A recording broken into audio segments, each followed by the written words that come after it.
Out of 100 stars, what would you give America's Home Place?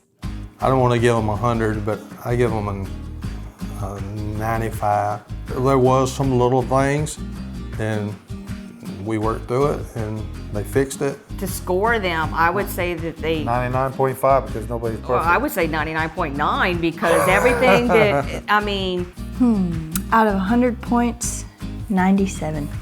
97. What about you? I can't think of any negative to say about America's Home Place. And I would go 105. It's not always easy to work with people, and my father was a builder. We didn't have any stress things or anything like that, so I'd probably go over 100. I mean, there's only one thing I wish they would have done differently. I guess that makes up Only for the complaint. 3%. Yeah. The other 97. 3 points.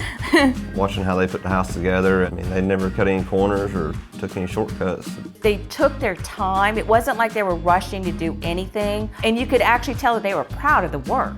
If you was going to grade America's Home Place, you got to give them the 99.9 because I don't think we have a negative to say about them. No, nothing, no.